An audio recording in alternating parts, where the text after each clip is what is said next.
Hello, everybody. Hi! Come on, let's look busy. What, you mean you can open it? Well, of course I can open it. It's just a question of how. How? Pull to open. Pull to open! Yes, and what do you do? Well, roughly speaking, it dematerializes in one location and then rematerializes again in a new location. I think that sounds terribly interesting. The concept is simply staggering. Pointless, but staggering. Affirmative.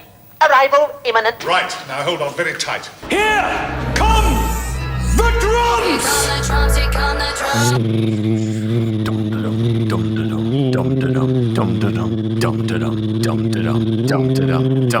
Hello, and welcome to Pull to Open, the ongoing quest to explore every single televised story of the show known as Doctor Who in completely random order. My name's Chris Taylor. And I'm Pete Paschal, and our mateys, Chris and I, are a couple of swabbies going up and down the canon of Doctor Who, plundering it for all the commentary we can find. Oh, it's such a perilous journey we're on here. And something has happened to Pete's voice box. We apologize for that, listeners. There's some sort of appears to be some sort of error on the mic. Not sure about that, but I'm just going to fill in by saying exactly where we've been. No, it's true. We have been on a bit of a pirate kick. We were many moons ago at the Smugglers. It's not within recent memory, but maybe what was that? 5 stories ago. We were at the bit ago, pirate something like that. Smugglers. A fortnight. Somewhere in that realm. Somewhere in the 5 to 9 range. What's a fortnight again?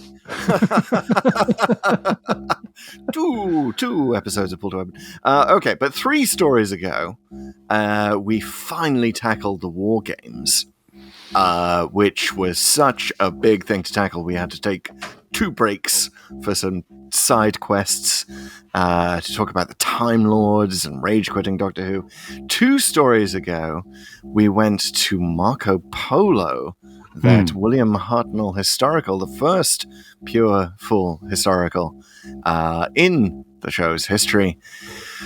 And then last time, something happened that we were going to take a little bit of time to discuss, but in theory what happened last time is that we went to the first historical of the new series, The Unquiet Dead with Charles Dickens, and remarked on how wonderfully fitting it was that we'd gone from first historical of the old show, first historical of the new show, and then you know, we found all of these marvelous connections, and then the randomizer took us to The Pirate Planet, Season 16, Serial 2 of the classic show. It's a Tom Baker joint. It's a Douglas Adams story.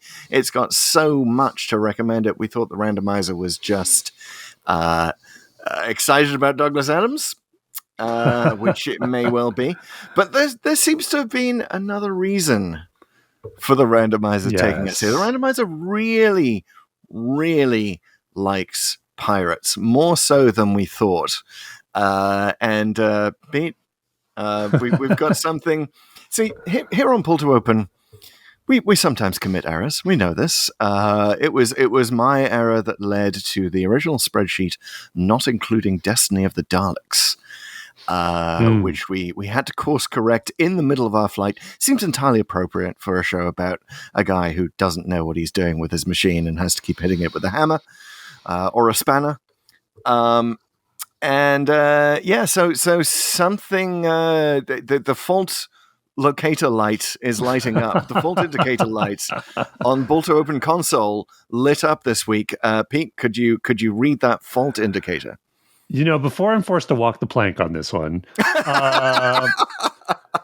I'm going to tell everybody listening and perhaps encourage them that, hey, the commentary for the Pirate Planet actually begins later in the show, and you can go to the show notes right now and fast forward to the commentary on the Pirate Planet, which begins, of course, with our segment TLDW every week, where we summarize the plot of the story in record time. So if you're just here for that, go ahead right now. Go ahead and fast forward to that.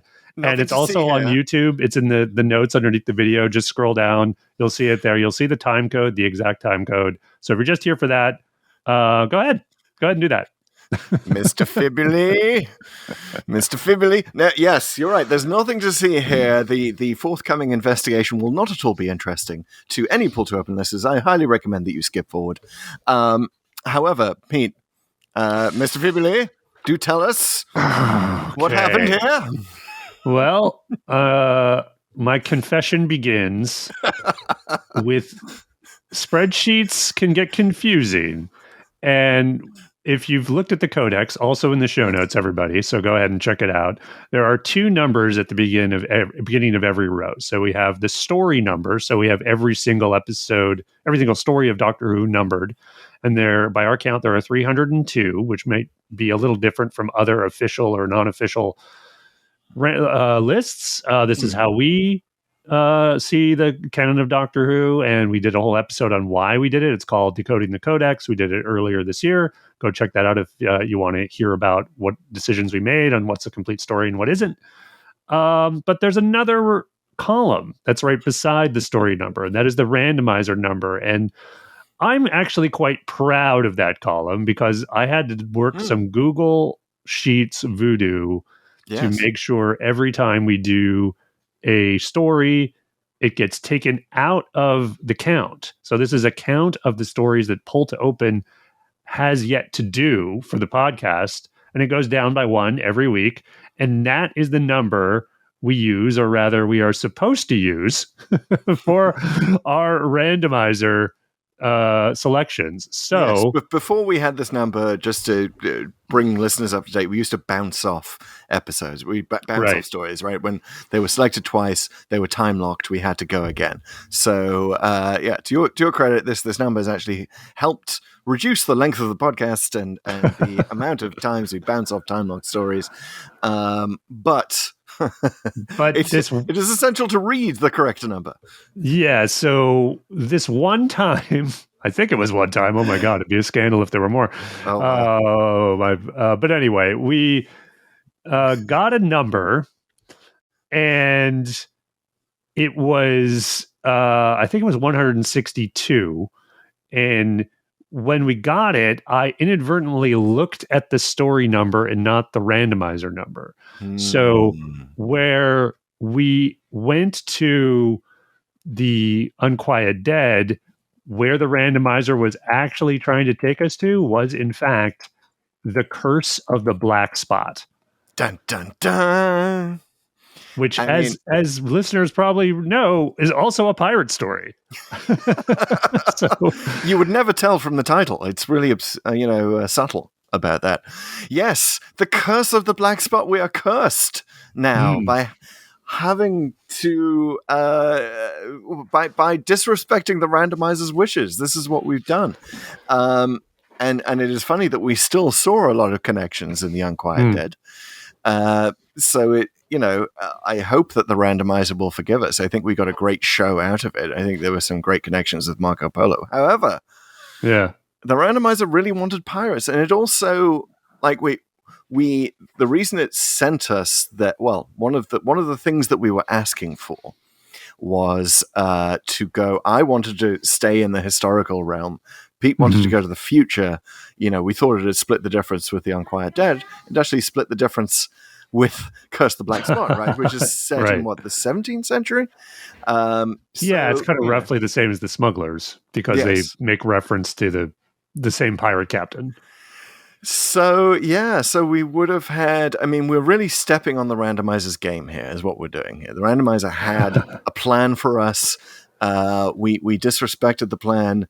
I do feel that we are now cursed. There must be some recompense. I think we're going to be forced to do back-to-back podcasts and as strange skeletal forms that only look truly zombie-like in the moonlight until we get to Curse of the Black Spot, until it comes up again. Yes, and hopefully that will be soon, and we can work off our karmic debt. I'm still glad we went to the Unquiet Dead rather than Curse of the Black Spot. I have no regrets in that sense, but yes, I think that maybe yours or both of our requests of the randomizer will now be treated as cursed, and we should therefore ask for the opposite of what we want. Yeah. Well, maybe it usually does the opposite though. So I feel like now it'll be very on the nose. Yes. Yeah. Well, anyway, this is a very Douglas Adams-like situation. I'm sure that the late great DNA would be, if he's up there listening to podcasts. First of all, he'd be very upset to find himself in any sort of life after death. But secondly, I'm sure he'd be very amused by this turn of events. So it's entirely appropriate that we're here at the Pirate Planet, another sort of pirate story that isn't really. But the randomizer intended a whole pirate, kind of almost a pirate bingo for us, right? Yeah. I mean, after that, it would only be like space pirates, right? And maybe there's one other I'm not thinking of, but we're getting close to that bingo card. Maybe we'll get another swing at it at the end of the show. But I will say, Doug, may I call you Doug? If you are in heaven listening to Pull to Open on your divine podcast app, I just love to ask, could you please leave a review? Because you know what, listener, and by extension, other listeners who are also listening, reviews, they are a great way to support the show. They really, really do help. If you enjoy Pull to Open, and you may be listening on the Apple Podcast app especially, go ahead, leave a review. They really help, especially if they're, say, 5-star reviews, which will make the show more visible to more listeners, eager for the great discussion that we have every week on Doctor Who. The only way to better help the show, I would say, is by sharing the podcast with a friend. So again, Doug, whoever is there up there with you, maybe you're hanging out with the big guy every now and then. Maybe you do a regular lunch. Go ahead. Share the podcast with him. Maybe he'd like it. And then he could share with all of his he did like the Greek gods. There was, and the Norse gods. I believe Thor was a character in Hitch Hiker's books at one point. So, yeah, maybe he's in a more sort of a Ragnarok, Valhalla kind of situation. Nice. So please do share the podcast with a friend, but also interact with the show on Spotify if you're on Spotify like I am.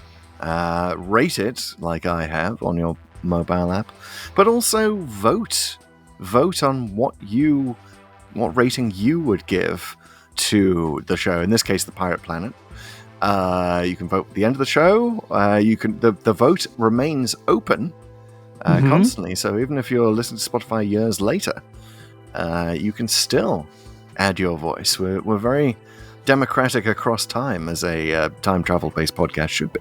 Yeah, we don't mention that enough. We actually leave our polls open, and if you are just finding this, far in the future, go ahead. You think you missed the boat? You didn't miss the boat. It's still open. Keep voting. The world can change its opinion on things. I don't think the War Games, for example, was held in as such high esteem as it is today. True. And is, of course, a Viscount banger by our rating, which is the best of the best. Full explanation of all our ratings at the end of the show. If you're not sure what they are, but yeah, go ahead, have your say. You can even have it right now. Don't even wait for us to start talking about it. Go ahead, bam. Rate your thing. Don't let us taint your vote. But also, if you want to wait for us, that's fine. You can do that too. And we'll report on the results that we get. And we have some results to talk about. And those are from Marco Polo, the 7-part first historical from season 1 of Doctor Who. We took it on. We quote unquote watched it, or I did anyway, a telesnap version of it, because it is no longer available and sadly it is missing. Yes. I rated it a Dalek. Chris used the very rarely used fixed point in time, which I have never used yet, by the way. Yeah. To this date. You've done it twice now, I believe. You're keeping your powder dry, and I felt that this warranted a fixed point in time. It's a very controversial call. I just felt that because it was the show was so new and was trying a bunch of things, I didn't think it was that great. But also, I respect it. And I also just read the script, which is, a fair point that Pete made, that I did just read the script. I didn't see the gorgeous full-color telesnaps, although I have seen the photos. I just thought that was my feeling. It warranted a fixed point in time. But it does seem that the people out there agree with me, Pete.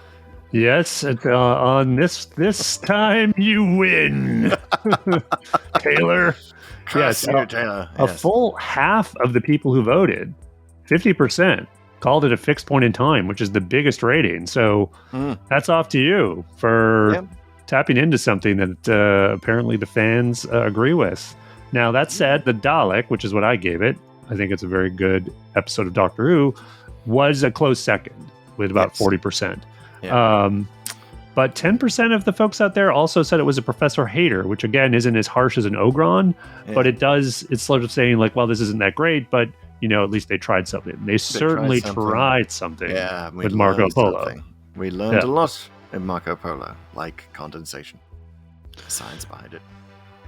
Totally. So if you have not yet voted on Marco Polo, you can do that because, like you just said, that poll is still open, and we would love to hear more and more. And if any of these ratings change considerably over the weeks and months, we'll revisit them. Yeah. Pete would love it, right? If you went to the Marco Polo episode right now and rated a Dalek, just to bring those numbers up. It's not without, not beyond the bounds of reason that you might be able to swing the vote in his favor.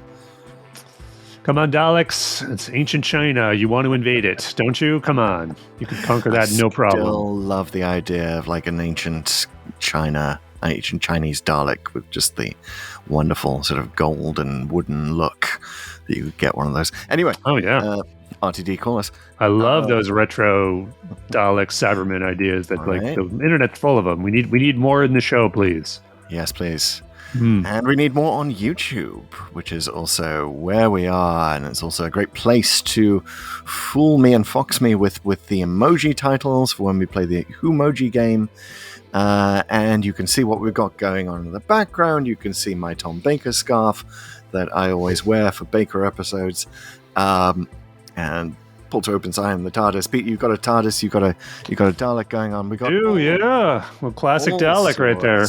Love it. All sorts going on in the background. So check us out on YouTube. Another good way to interact with the show and a good place to leave us comments. We have a YouTube comment of the week. And it's from a friend of the pod named Ethan Melton. And Ethan was commenting on one of our Marco Polo videos. Marco Polo, yeah. Mm-hmm.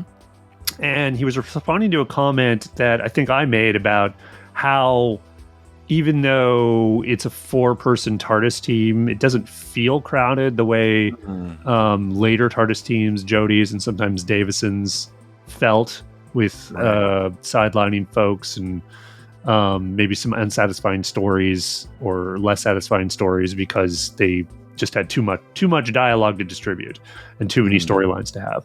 And Ethan made this, I thought, very on the nose observation, which is one reason why I think this 4-man TARDIS team felt less stuffed than, say, Davison's or Whittaker's is that over time the roles in the show were consolidated. By the time Pertwee showed up, Ian's role as action man of the group became redundant, and as the female characters became more educated and independent, Barbara and Susan's roles were merged together. And this is kind of dead on, I think. Like, yes, at the beginning of the show, it was a different thing. They also had to accommodate William Hartnell's age, his condition. Like, he just, could not really be an action man. Although they tried a couple times. I mean, we made that observation in the Romans. Yes. Where he actually manages to fight off the thug. But it's true. Like, as the Doctor got older and / younger, he became a more capable action star on his own. He could kind of do both things. And it's funny, like, we're about to talk about the Pirate Planet, and there's a particular sort of flavor of action that is we'll get into it, but that is not necessarily a thing that looks good on the Doctor. So stay tuned for the commentary for that. There's my tease. It involves guns, but yeah, the Barbara's and Susan's role, that kind of makes sense because Barbara is kind of there, and I don't know. We'd have to inventory it after we do more of them, but I'd wager that Barbara probably is more sidelined than other people in that people in the TARDIS team of the era, because she certainly was in the shows that we visited, like in the Sensorites, she's sidelined, and she's sidelined in Marco Polo too. And she has a little more to do in Planet of Giants. But again, like, I think that idea is like, oh, you have sort of this more learned older woman who can provide knowledge or wisdom versus sort of the young, spunky, I guess, get into trouble. I guess it is, yeah, because Susan was like, I'm always going out and spraining my ankle or just getting involved where I shouldn't be. You sort of combine those things. And being, as we discovered Sarah Jane, Marco Polo, just a terrible liar about Venus or about coming from Earth or it not being Earth or naming the TARDIS, suddenly becomes suspect when you consider all this. Susan's kind of a weird character. It was hard to replicate because she isn't. But it feels, I think because Susan is sort of almost an avatar of the Doctor in that she knows all this stuff, right? She knows pretty much as he does about the mysterious origins, still mysterious origins then of the TARDIS and has been on journeys with him, that it's less of a fish out of water three companion situation. Yeah. Whereas all the others are. With slight tweaks, right? Adric is a bit more Zoe-esque in his intelligence. So he's a little more in the Susan role. I don't know. It does merit further discussion, I think. Yeah, well, I think that the Whittaker situation is, I think, the ultimate sort of flipping of the idea, right? Which is that if you look at the beginning, okay, each person here has sort of a clear role narratively in how we're going to structure the stories themselves. And that's sort of built into that. So it's not just like four people with interesting backstories and storylines, because they didn't really do a ton of that in 60s TV generally. It was just like, here's what we're doing week to week, and here's what they have. Whereas, flipping that around on Whittaker, I think that might be one of the things that ails that era, is that they don't really have clear narrative goals for each of these characters. Sure, they're all good actors. Sure, they're all have backstory that we can mine. But I think you also need to have some plan of just because we're doing these good sci-fi adventures week to week, what is their sort of default role? And I think it's okay to do that. Maybe it doesn't have to be a formula, but if you get people used to this person fulfills the action person role, or this person fulfills the exposition role, You that actually create, even though it can get formulaic, but it also creates opportunities to bust the formula. You get people used to it, and then you have people sort of role reverse. They did this all the time in Star Trek: The Next Generation, where you'd have Data had a very clear role of being kind of Spock, but also having exposition. And when they removed him from certain situations, and other people had to sort of fill in that role, that actually led to some of the more interesting episodes. But with the Whittaker team, you really, it isn't clear what roles they fill. They're three fish out of water. Right, exactly. It just doesn't. One's enough. It's a shame. It's a shame. Chibnall really, RTD was always so good at this, right? The instant drawing of a character, and you can tell what role they fill, but then, you sort of backfill the character, right? So you've got the handle, now add to it. And Chibnall seems to have come at it from the opposite perspective of let's sort of give you the character's background first, and then we'll sort of figure out who they are. And you can see this sort of beyond that, figure out what to do with them. It was just a little too much left blank on that canvas, when he was planning things out. The team structure was too flat. There it is. Yes. All right. Well, thank you for the comment, Ethan. Please also go to YouTube and like and comment and hit that bell icon for notifications so you know when we posted something new on YouTube. And then there's a place where we're even bigger than YouTube. A place that sort of materializes around YouTube and absorbs it and mines it for shorter videos called TikTok. Oh, wow. You made it sound like some kind of space creature that's a parasite that's crushing the worlds around it and turning them into something else. Again, Save that for YouTube is normal, and TikTok is against the natural order of things. It came along when I was older. So there we go. In my day, people sat back and watched 10-minute videos, and now they're doing the minute-long ones. Yeah, kids these days with their minute-long For You videos appearing non-stop jump cuts. Yeah. Anyway, we're part of that now. We fully accepted it, and we love it. Go ahead and follow us. We love TikTok. Yeah, we love TikTok. We're at Pull to Open. We got like 11,000 followers there now, and we will never stop cutting short videos for you guys because we like it. I like throwing those together, and it's a good time to see the comments. You guys also have great comments on TikTok, so keep them coming. And also keep it coming on Twitter, Instagram, and Facebook, where we have Pull to Open 63, and drop us a line there. Drop us an emoji story title there, and we'll pick up with that next time, I guess, because we got to reload. Guys, hey, no. We'll pick up on it if you, the fans, deliver. We need more emoji titles, guys. We need Doctor Who story titles in the form of an emoji. Leave them on Twitter, Instagram, Facebook, Pull to Open 63, or even better, hey, leave a review that's just an emoji title. That would be amazing. Go ahead and do that. I wonder if there's a way to sort of have an instant look at the numbers on the codex, see how many story titles have been unemojied, how many are still up for grabs for you to put in emoji form.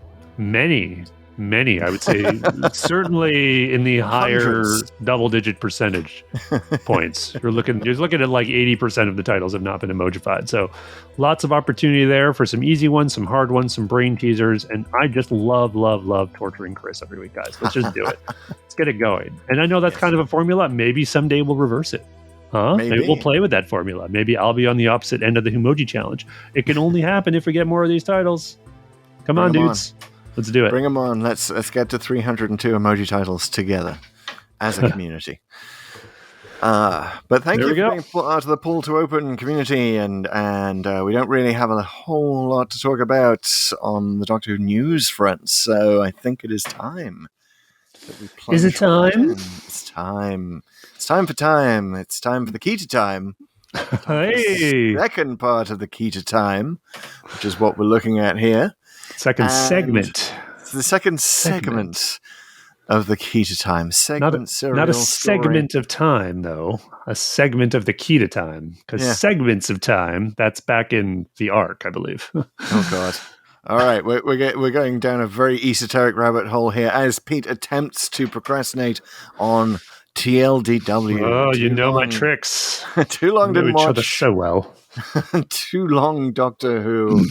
And in the case of the classic series, we allocate 30 seconds for the summary of the story, which will be summarized this week by one Pete Paschal.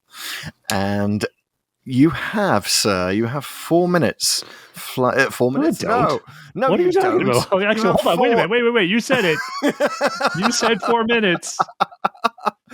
Yeah, you did have 4 minutes. All 8 episodes of The Pirate Planet. You saw all 8, right, Chris? Unfortunately, we're giving you a 2-minute penalty for the issue with the Codex, so you're bumped back down to 2 minutes. Sorry about that. No, it is 30 seconds per Never going to live that down. Serial episode. No, after this episode, Pull to Open, we'll never mention it again. We'll simply have cursed and haunted looks in our eyes whenever we talk about pirates. Well, but you have to remove it from Google. That's the way to do it. You got to give Google a DMCA notice or something. But no one can ever see that result. Hey, if I'm listening to this show next Saturday and there's all these weird jump cuts at the beginning where we're talking about pirates, I don't know what's happened here. I don't know who's been at the edit. Anyway.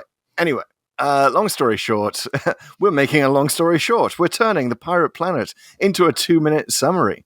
And Pete's going to fly by without notes. I'm so glad that you're doing this one because it's there's a lot going on.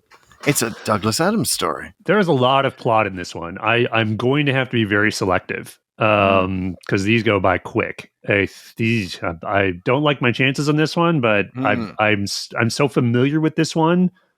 I can blaze through something. That's what I'm confident I can do. Well, let's see if you can compress the pirate planet into a single tiny rock of massive mass, which would be entirely appropriate. But yes, the official pull to open summary of the pirate planet in 2 minutes starts in 3, 2, 1, go.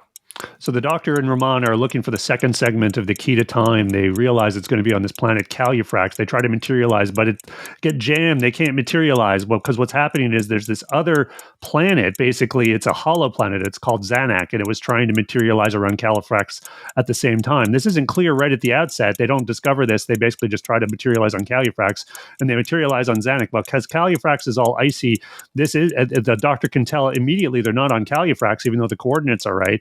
That they're on this planet where there's a village and there's a tower and a mountain, and so they go out and investigate, and they find Zanuck is this. They're on Zanuck, and it's this planet that has jewels in the streets. Everyone's rich, and every now and then it gets transported through space, and the people are promised a new golden age when the stars change, and it's promised by the captain, this person who lives in the mountain that's has a bridge on it, and this is basically the command center of the entire planet. And the captain's sort of like a pirate captain. He's sort of a half cyborg guy, and he has a robot parrot that can destroy things. So anyway, the Doctor and everyone befriend this group called Mentiats, who are these sort of powerful psychics and telepaths, and they don't really know why they have their powers, but the Doctor reveals that all the planets that have been destroyed are giving them their powers because all that psychic energy is getting released.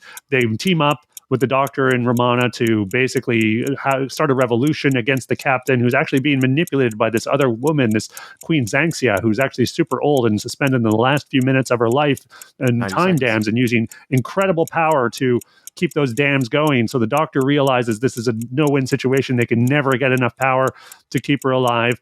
There's a lot of back and forth and shenanigans. He basically takes on the captain. Is forced to go back to the TARDIS because the Zanuck's going to threaten Earth next and to go around Earth and mine it. So they use the TARDIS to jam Zanuck again from going there. Everything explodes. They take out Queen Xanxia and then get Calufrax by throwing it into the time vortex and picking it up as the Key to Time. Yes, it spins off and they pick it up in the future, I guess. I guess. I mean, it's somewhere. It's the vortex. It's outside of space and time, I guess. Oh my God. I got in. I think I got in about 40% of the plot. Yes. Versus, and I was talking nonstop. I think you basically got it. Some points to throw in there. I think the fact that the nurse, did you mention the nurse turning out to be the queen? No, I didn't mention that whole part. I just mentioned the queen's actually manipulating him and that she's suspended in her last few seconds of life, but that I didn't mention how she was doing that if she's in this sort of stasis field. Yeah, that is a wonderful plot twist, which comes right after another plot twist. Which of many, There's so much great story. Like one of the things that the Pirate Planet is famous for is the Doctor walking the plank at the end of episode 3. And then at the beginning of episode 4, it's revealed that he made a hologram of himself walk the plank, which is just a wonderful moment. I did not know how that was resolved. I have not seen this before. And then to immediately go from that to, expansion of something bigger, even bigger, this nurse character has sort of been hanging around in the background, increasingly getting a few more lines, who totally looks just like an extra. I was fooled into thinking she was an extra. Turns out to be an avatar of the Queen, and the Doctor cannot actually disappear with the hologram generator / generator. Well, that was such a good moment. For all the reasons you talk about, like it's like, it's a really clever way for the Doctor to get out of that, and then it's like, this is actually the way the villain is, furthering themselves, but also it doesn't work. Like I really like that he's like, I can just switch her off, and he tries it, and she's like, nope, doesn't work anymore, and it reminded me like, well, actually, this twist then echoes something in New Who, because I always like it when the good guys have a plan, it doesn't work, and then they're forced to sort of think on their feet. It's not like this is a new thing, but it is like I think there are standout moments where you really buy it. And one of the better ones is here, and one of the other better ones new is in the Christmas episode. The first one with Clara. The snowman. The snowman. No, yeah. No. It's that. It's the snowman. And because the sort of twist at the end there is that the Doctor can just wipe the memory of Simeon, and therefore he can stop the snow from reflecting him, and the snow will just reset. But it doesn't work. The snow has just been reflecting Simeon for so long that it's developed a mind of its own. And I like that. I like that it's like, oh, I have this master stroke that I'm going to win and just prove I'm better. And then it's just the bad guys are actually more clever than that. So yeah, it's great. But I mean, taking a step back, I mean, it's just such a genius story. And it's so creative. I mean, the creativity just flowing from Douglas Adams. I mean, clearly, I think, as we talked about with Destiny of the Daleks, you mentioned he just had the muse at this time of his life. Like, because he was basically writing this at the same time he was finishing Hitchhiker's Guide to the Galaxy.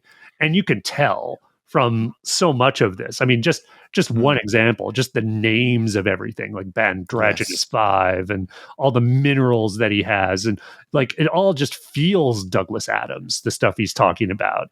Yeah. And he's got whenever this. We're ready, I have a complete list of everything that I could spot as a Douglas Adams fan. I just say is like I'd sort of cap this comment by saying, as you see all this creativity and everything sort of flowing and being realized in some form on screen, you almost think he's a writer from the future. Like he's a guy who has somehow benefited from all of the sort of nerddom taking over culture and all the quality era of television and all, because we've had a lot of good creative stuff since, particularly I would say in the last 10 years. And it's almost like he's a guy from the 2020s who went back in time to the 70s, and just suddenly we're just like, holy cow, how did you think of this? This is brilliant. Yes, it does feel like a template for New Who. I think you're absolutely right there. It does feel like it almost like this inspired the show in more ways. But no, it's really just that Adams was ahead of his time. And the original script was way more complex. Like it really, it involved a Time Lord, suspending their life, or, wanting to suspend their lives. There was going to be a misdirect where the Doctor got a bit of the key to time as a piece of rubbish at the beginning, but played Romana along, with the whole plot of the story because he wanted to investigate, as if the key to time had not been found. It just dazzlingly inventive and way too much for one script. He apparently did a read of the synopsis to Graham Williams, who was the show's producer at the time. Williams' response was, "Now I know how Stanley Kubrick felt when he was handed the script for 2001." Right? Like, oh, nice, really good. Dazzlingly creative, but how the hell are we going to film this, right? And it doesn't stop there. There was so much stuff that was deleted from the script that feels like it should be a New Who. Like, he wanted to introduce a new TARDIS control room at the end, which would have been sort of a conservatory-like thing, looking out over, quote, manicured gardens. I would have loved that, not just to see this amazing thing, but it would solve what I think. There aren't really that many issues with this, but some of them do stand out. And the one issue I'm about to cite is nothing to do with this particular story itself, but it does. There is a lot played up at the end about how the TARDIS is essentially destroying itself because it's trying to jam Xanac for the second time, and now the Doctor's even taking down defenses. And you kind of feel after all of that, they made such big high stakes out of that. There should be some longer term consequence to really pushing the TARDIS beyond its limits here. And that would have been a really good one, where it's like, well, we blew up the whole console room. I've managed to sort of throw together the TARDIS so that it didn't completely destroy itself, but now we have this new one, and it's like, so that would have been pretty good. So something else, the way he was years ahead of his time, he originally thought that the nurse character would be revealed to be either the Master's daughter or, decades before Missy, a female Master. Wow. He had that. Wow. Yep. That's insane. I didn't know that part. That's like if he if he had done that, I know. Like, I don't think the world is ready for that. Right. I mean, this sort of puts the destiny of the Daleks into perspective, right? Where he comes in as a brash new script editor and he's like, oh, screw you, Terry Nation. You don't know what you're talking about. He's like controlling concepts of the show and changing stuff on the fly and like doing new Doctor Who canon on the back of a napkin, which basically is what this would be, right?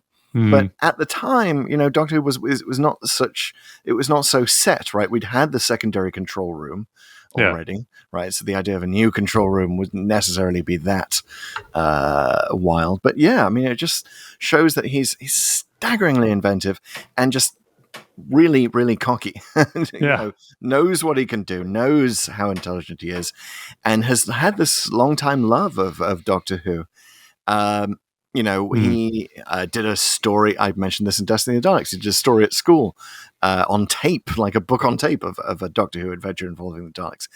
And he submitted a script, a spec script to Doctor Who called Doctor Who and the Cricket Men, which was eventually be used in Life, the Universe, and Everything, the third Hitch Hiker's book. Right. Which is sort of, again, you can see elements in it here. He's recycling a lot of stuff, the way that the stars change. And there was actually in the original script a mention of the idea of other worlds being a forbidden concept. Right. That sounds like very much like what happens on Cricket, for those who know about it. And you that would have been great. Again, some of this stuff, I think it's not terrible that it was missing, but that just even things like that, like other worlds being forbidden, that paint the picture of Zanuck a little more. Because again, that's probably one of the thinner things about this. You get a little bit of sense of the history of that some war, they were in complete ruin. There's probably a very sparsely populated planet now, and the captain just kind of came in and sort of turned it into this hollowed out thing that ended up ransacking other worlds, right? Obviously with the Queen really architecting the plan. Behind, yeah. Mm-hmm. Yeah, so I mean 100% everything about Adams, it's certainly in his prime right now. It's funny, like he might be one of the writers who's recycled himself the most. Oh, for sure. Oh, for sure. Are we ready? So let me just set the scene here. Do it. Because I think so I'm a big Douglas Adams fan. I got to interview him before he died. I was very pleased to have done that. Very, very, very sad. And he died very young. I mean, relatively. He was like 49 years old or something. He was 49, and he was clutching a towel at the very end.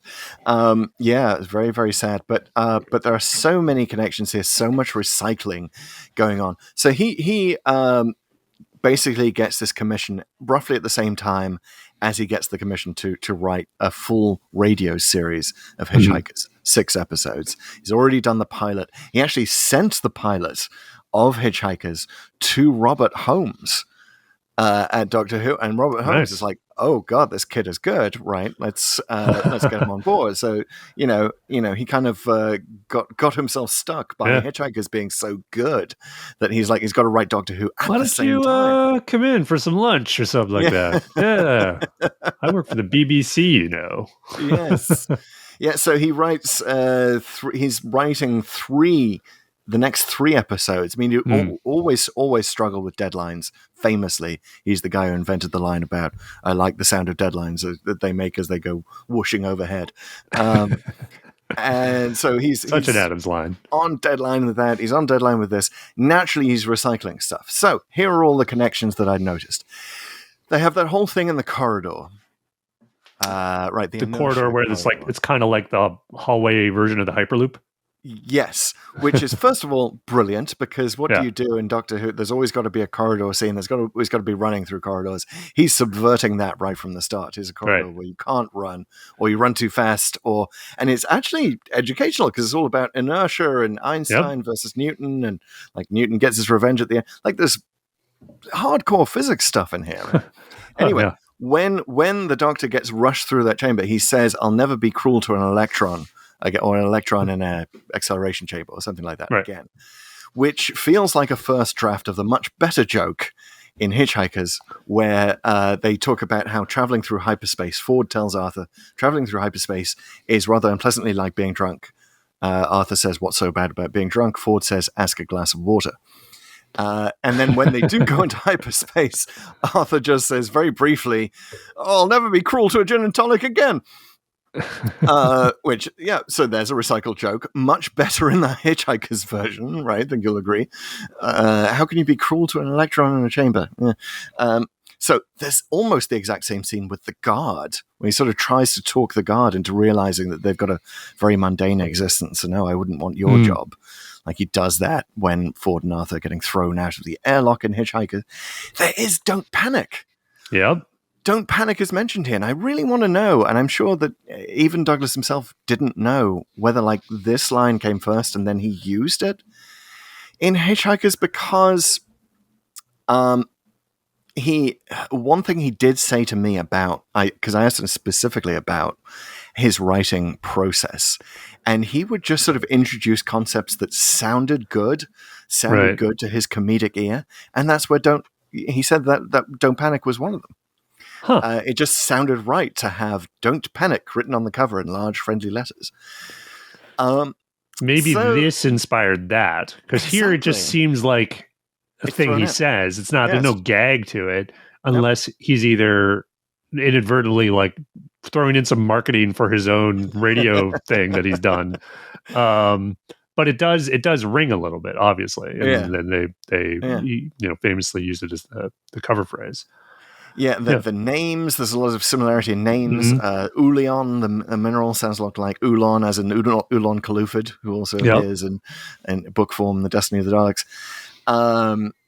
Bantraginous Vive, I think you mentioned that, also sounds like Santraginous Vive, which was a source for the ingredient in Pangalactic Gargle Blaster. I'm going to get through all of these. Don't worry, we'll get there. Your own TLDW. The planet-sized nature of the plot, like the fact that they're, appearing around planets. Yeah, I don't think, like, you might think that that's influenced by Star Wars. I've got a whole other thing ready to go on, like the Star Wars influences on this. I don't think this is one of them. I think that's just sort of the scale on which he thought. Yeah, and you have already in Hitchhikers this sort of notion of the planet Magrathea. That builds custom-built planets and has planets inside it, actually has a second version of the Earth inside it.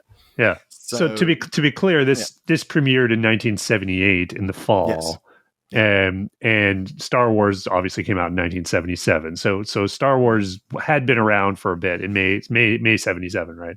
So but didn't come out in the UK until December or January. Oh, interesting. Okay. Yeah, we didn't have the internet, guys. So exactly. That actually made a difference. The fact that everyone is suddenly rich with all these minerals lying around reminds me very much of the fact that the Golgafrinchans in the B arc at the end of the first Hitchhiker series are suddenly rich with leaves when they crash land on the planet Earth. They made leaves the currency, and suddenly everyone's very rich, which is why they had to burn down the forest. Xansia preventing her life from ending with the time. What do they call them? Time dams. Time dams. Thank you. There's a very brief mention of the Galactic Emperor doing the same thing. In the radio series, and that's why we now have a galactic president, i.e. Zavol Breebelbrugs. It's because the Emperor did that. The Emperor hated his son so much that he wanted to stay in power forever. So lovely little throwaway plot item being reused.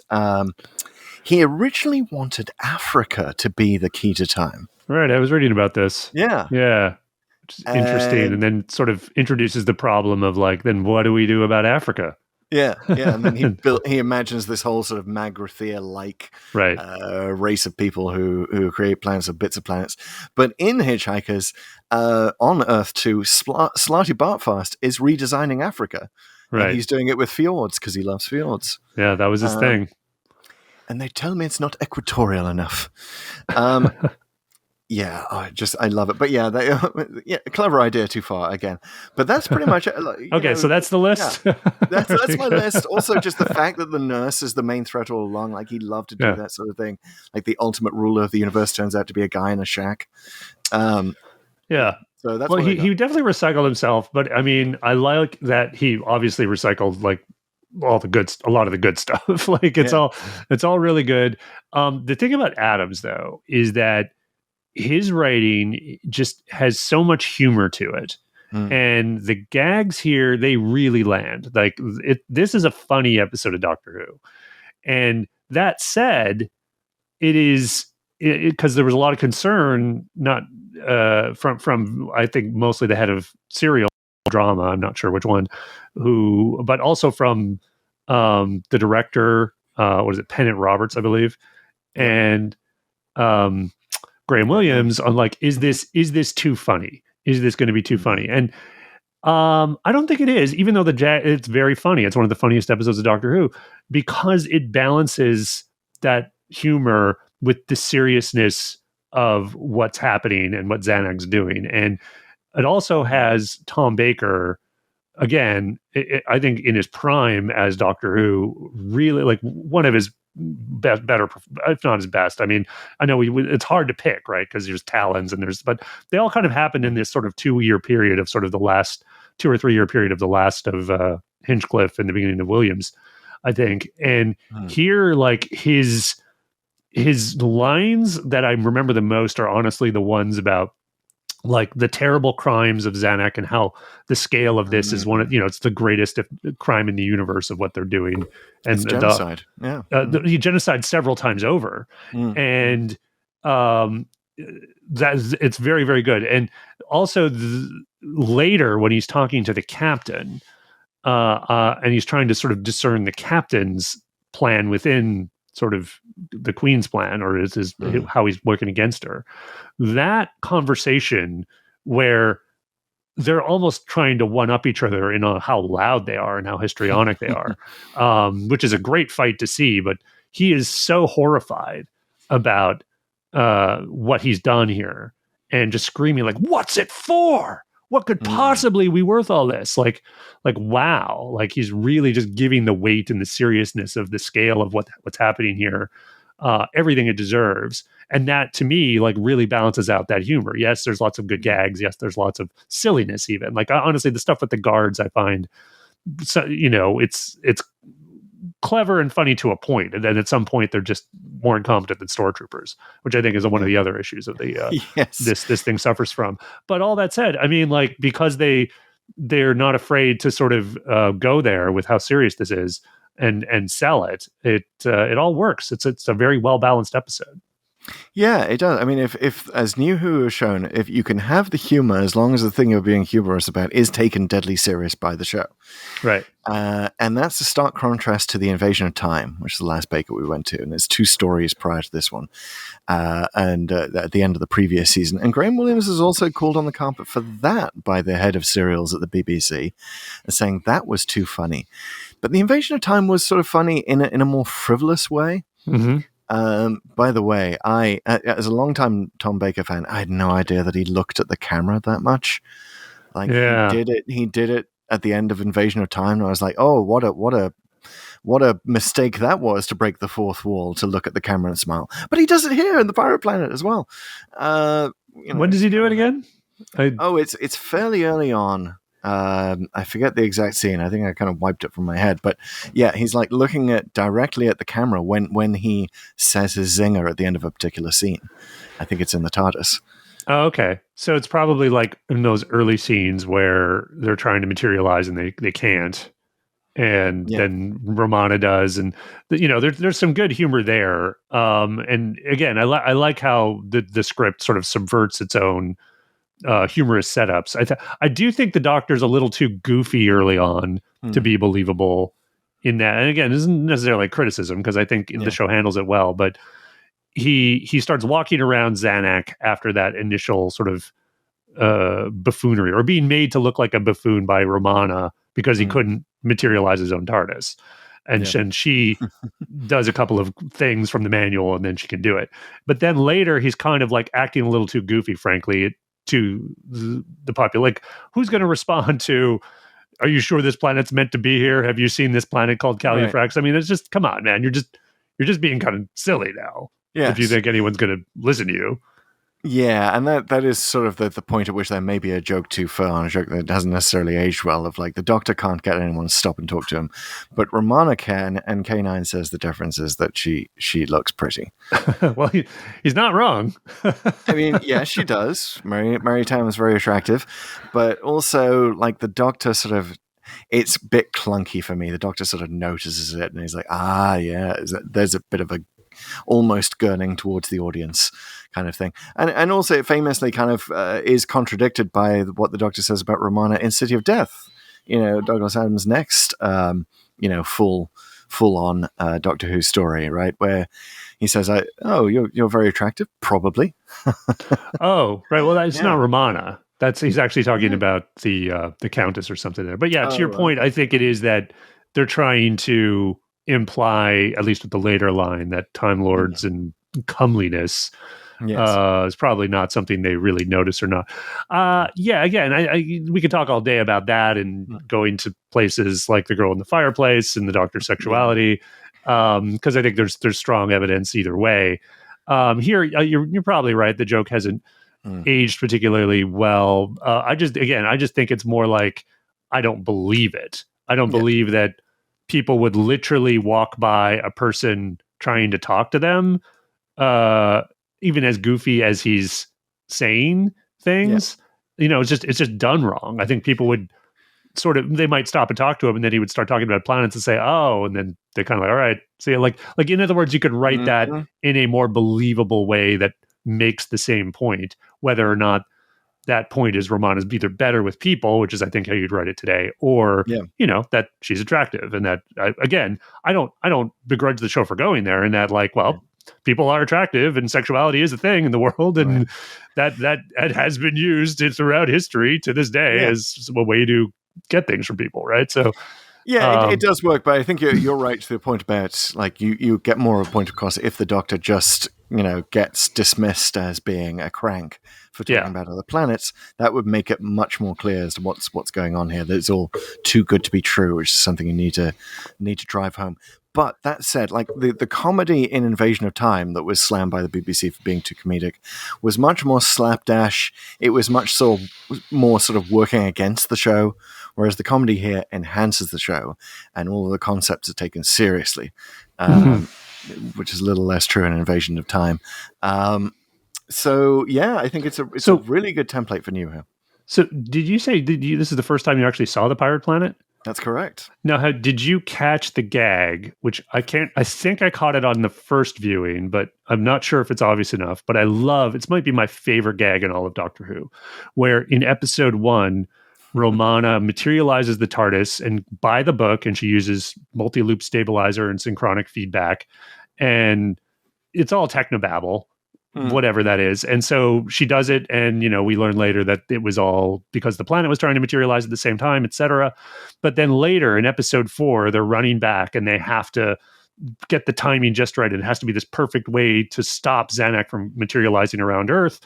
And he just very casually says, "All right, multi-loop stabilizer, synchronic feedback." And it's just, there's no beat, there's no acknowledgement of it, there's no sudden what. It's just said so casually that unless you were really paying attention to your technobabble in episode 1, you'll totally miss it. And I remember just laughing my head off the first time I noticed that it was just like this, almost a remote reference to its own script.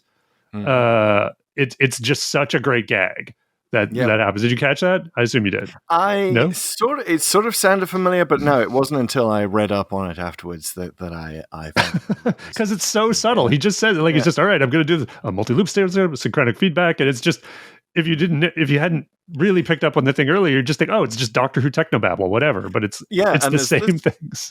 I mean, the thing about this thing, these long serials of the classic series, it's like, the idea of watching the same serial over 4 half-hour episodes over 4 weeks. Right, it's a month. You'd have to think back a month previous if you were to pay that off. I really, it's almost like, as Adam's anticipating the era of streaming or at least home video on that gag, it seems like it, right? It's just genius. I think he's just doing it for himself. I think it's appropriate that Douglas Adams was one of the first owners of the Apple Macintosh, a computer that had the signatures of the designers inside the casing of the machine where no one would ever see it. That was very much his style of I'm just going to throw in these references in, and if anyone catches them, that's up to you. I'm just amusing myself. He had a terrible problem with naming real people in his scripts. Creator of the world's worst poetry was his was a name of a friend until the BBC changed it at the last minute. Everyone's Califrax 7 or with lots of Yep. X's and Z's Oh, yeah, and a he number loves at the his- end. He loves his sci-fi tropes. He also loves his pirate tropes. He'd actually played, when he was in college, I believe, he played Long John Silver, which is entirely appropriate for such a tall guy. And also Starship Titanic, his game, his video game in the 90s. There's a robot parrot in that. So, he loves his robot parrot. He loves Recycling again. Yep, exactly. What did you think about the pirate stuff here? There's a lot of it. There's the we talked about the robot parrot, the polyphase Avatron. Did I get that right? Polyphase Avatron, yep. Yep. And obviously the captain himself with his cybernetic eye patch, and he's called the captain. He's big and blustery, that's for sure. Loved it. Which is supposedly why that actor was chosen. Was that it wasn't necessarily for his acting chops, and it's sort of been criticized over the years as being a bit too blustery throughout. Bit too security chief, if you will. Bruce Purchase is his name. Yes. He actually did the commentary, at least one of them, on this episode on the original DVDs anyway. I listened to part of it. It was him and Pennant Roberts, the director. And he is not as blustery on the commentary. I bet. Yeah. Well, he was chosen because he was a big guy, right, and could shoulder all of the equipment that the captain was supposed to wear. Well, he also had lifts apparently. So this is what I learned in the commentary, and he would just tower above everybody. So interesting choice. But how did you like his performance overall? Do you think it works? Well, it's a misdirect, right? I mean, it's that sort of the idea for it. You're supposed to think he's the main threat, so you don't suspect the Queen, you don't suspect this curious assistant at his side. But yeah, I think he probably leaned a little bit too much into that. Adams himself was pretty horrified when he saw the performance was so campy. Like, wasn't what he intended. I think again, there's definitely ways you could have improved this. I think it's fine in that you kind of enjoy the moons of madness, Mr. Fibuli, and like by the beard of the sky demon, and you kind of like it's such an easy thing to parody and just quote, and it's fun to a point. And it is one of the things I'll get to what my kids thought of it a bit later, but one of the things Grace did point out was like, that got annoying. And she's 10, all right? So for that kind of pirate thing to get annoying, if it's the 10-year-olds are going, it's still too much. Not into talk like a space pirate day. But I think there was more of an opportunity to do a switch flip once, like it's the Doctor. And then, again, I really like how the Doctor, again, seems to be shown to be a bit almost buffoonery early on, but then comes to bring his experience and knowledge to bear and really take ownership of stuff. It's really well written for him and Baker. And so his observation to Romana, who was dismissing the captain, he's just big and blustery. He's a nobody. And the Doctor stops her like, no, the captain's actually a very dangerous and intelligent man. Like, he's picked up on that this is an act. And you kind of know it's an act if you think about it, even as a viewer. You don't quite have to be told it. I mean, you kind of do because it's a show; it has to show you things. But his first scene after Zanuck has been thwarted from its proper materialization, and he's going to Mr. Fibuli, and Mr. Fibuli is like, "Oh no, it's all going to be okay." And it's the captain who corrects him. He's the guy who shouts at him, "Wait a second! No, let's check the data." Then he kind of like, "Okay, look at that. You're telling me X happened when clearly Y happened," he's right off the bat. He's shown, he's like, oh, okay, there's some smarts here. And then he goes back to sort of his bluster. So you kind of want to, I wanted to see the wool over his eye. Yeah. You kind of wanted to see a little more of a switch flip later when he's like, we know it's an act. What are you going to do? And I will say, this is probably one of the weaker parts of the script, is like, you want to see him try to really execute his plan in episode 4, which the Doctor describes as getting inside the time dams to kill Xanxia through the system he set up with the crushed planets, which tapping into that power somehow. But he never really does that. Like, basically what he does, he makes one very crude, dumb attempt, I would say, to stab her. It looks like he's just pulling out a knife. Like, that's your master plan now.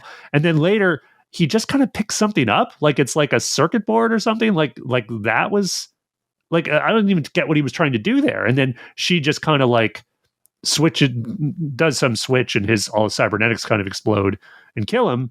But I wanted to see like him come closer to doing that, right? Like obviously at the end you kind of need the doctor to sort of save the day, but at the end, his storyline just kind of peters out, and he never really gets a chance to, through his performance, show those smarts.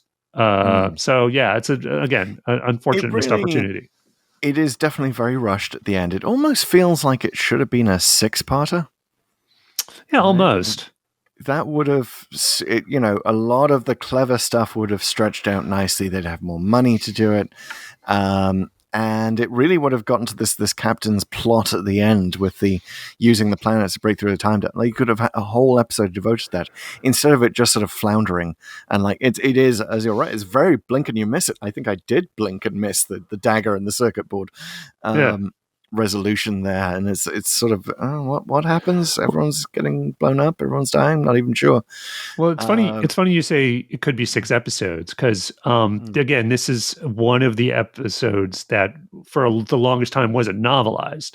Yeah, and it eventually was. And I actually have the book. So I have the Pirate Planet, by James Goss, and it's thick. Like look at it. Like well, this is a hardcover, but it's a big one, and it's based on Douglas Adams' original drafts of the story. So it's very similar. So it's not just the idea phase, like the stuff with Africa or whatever. We're beyond that. He's actually doing the first drafts. And the Mentiads weren't called Mentiads, were they? Yeah, they were called Mourners. And there's other story stuff. And one of the big differences is that the Doctor actually walks the plank. So guys, if you don't want the Pirate Planet novel spoiled, I know we say spoiler a lot like in this show, I'm really giving you one, okay? Because it is a great book. I would definitely encourage you fast forwarding by about a minute maybe here at this point, because I'm going to spoil one thing in the Pirate Planet book, is that he walks the plank, and the plank, okay, first of all, I want to pause. Everybody gone? Skip. Okay, skip now. Skip. He walks the plank, and he's actually walking over the core of Zanuck. And at this point, Calufrax is gone. It's hollow. And he falls and falls and falls and falls and falls and falls. And he falls a long time, basically, to the center of the planet. Now, honestly, I'll be real. I don't think it would work that way. Like, in terms of gravity inside a hollow planet, what I've been told in science, some science classes, that gravity is basically identical. So at any point in the middle of the sphere, you wouldn't fall to the middle, I don't think, or rather once you fell through, maybe it's just continuous momentum, because basically gravity no longer affects you, because the effect of gravity is the square of the distance, and the stuff further away from you is the square of the distance of the stuff behind you, and basically there's an equal amount of force from the shell from all directions. Wow. So basically whatever momentum you had going down, you would just keep going, I guess. So but he's still falling, and he's screaming, and he's yelling, and then he stops, and he kind of falls asleep. And he's like, there's all this stuff. But at some point, there's no air. And again, Time Lords can survive for a while without that. But ultimately, what happens is Romana rescues him in the TARDIS. And so there's this there could have been literally a whole falling episode in the Pirate Planet. But it's a kind of an epic idea. I love it. I mean, that would sort of, talking about seeing New Who ahead of time, that would be kind of a little heaven sent-ish. Right? Totally. Just falling, or the repeated falling. Yeah, I remember reading it and kind of again, I think the novelization does a great job of trying to convey both the scale of things that Adams was trying to do and the humor. There's actually one line that they might have stole from Pull to Open, where essentially the novelization says, there's a line that's like, the fault locator told her the fault locator was broken. I love it. Yes. Okay. I love it. Someone else has been thinking about the fault locator. Previously mentioned that was Marco Polo, right? That's when I think we talked about it, because the whole TARDIS got broken down in Marco Polo because of one circuit board. that the Doctor mysteriously repairs in ancient China somehow. Yes, and the fault locator light must have been faulty. So, yeah, perfect. Love it that someone else is on it, and there is so much potential here, and it's sort of almost a shame that it is done this early, right? That it's Adam's first Doctor Who script, Right. and he has people on the inside like advocating to do it. There were other people who were trying to kill this story. And Adams eventually won. But you could imagine him doing this later on, and imagine if it was a New Who thing, like the amount you'd be able to bring to this production. You know, New Who has not done pirates in a very inspired way. It has to be said, right? That's true. Curse of the Black Spot. Legend of the Sea Devils. Legend of the Sea Devils. Curse of the Black Spot. Still ahead of us. Curses. It's. Arg. But this is space, like actual space pirates, not these space pirates. Actuals, like really inventive, creative, thoughtful. Something deleted from the original script, I don't know if it made it into the book, was this the Doctor sort of complimenting the polyphase Avatron as being like, cleaner than a regular parrot. Yeah. So I love the idea. It's all like pirates plus. Yeah. Well, I got to say, sci-fi tropes. One of the things you mentioned, New Who, and what they could have done with this with New Who, and it would have been certainly amazing. I mean, it's really good as it is, but one of the things that would have been, I think, truly amazing is the dogfight between K9 and the polyphase Avatron, which, again, I think the idea of it is conveyed here, and you're into it to the extent you can get into something shot in 1978 on a shoestring budget. But can you imagine that in CGI? And them just kind of in this amazing duel, like, and writing it as a modern action scene, it would be incredible. Yeah, first of all, the robot parrot would be actually threatening.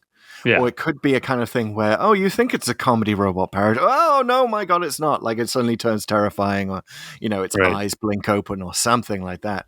It really needed a little bit extra. I would say even Laserbeak in the Transformers is more threatening than the polyphase Avatron. I do not know Laserbeak. Now I'm going to have to watch Transformers. Thank you.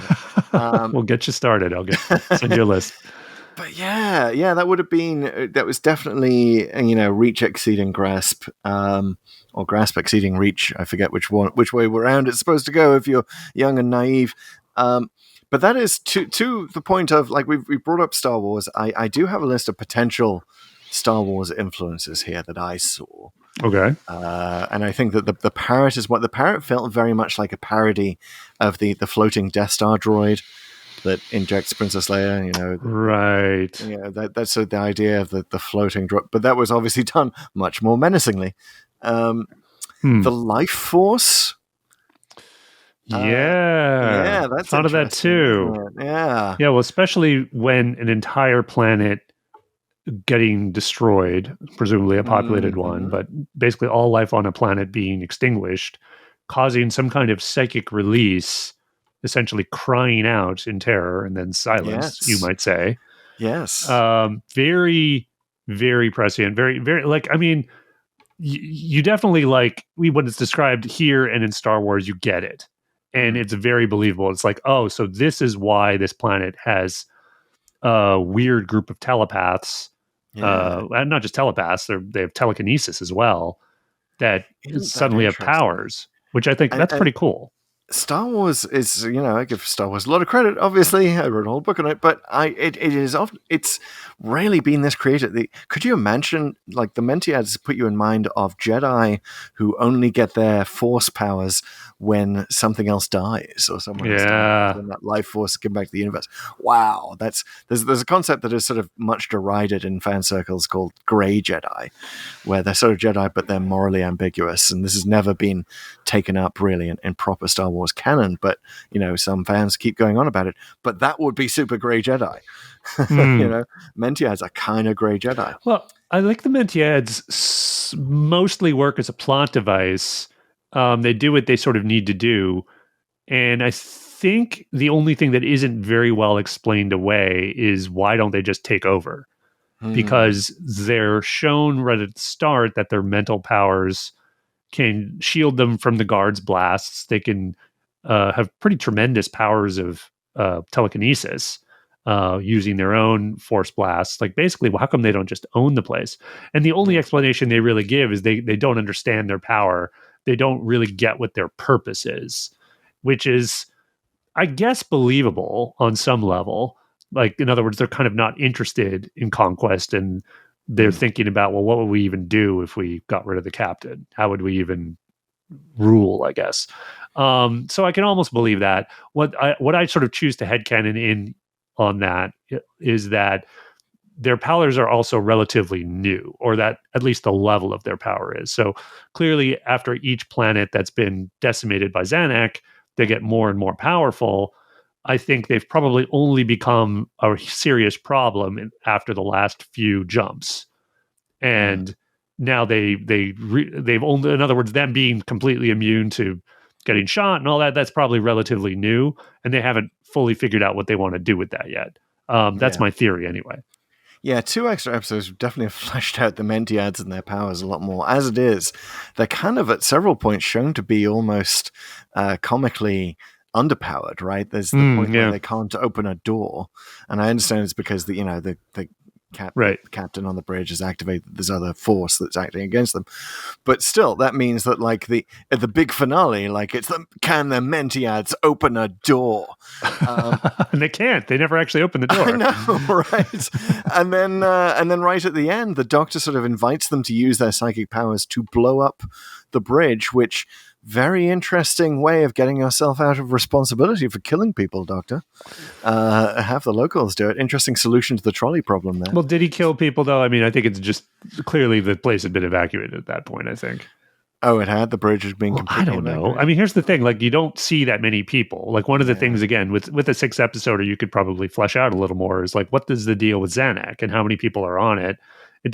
From what you could tell here, it doesn't seem like very many.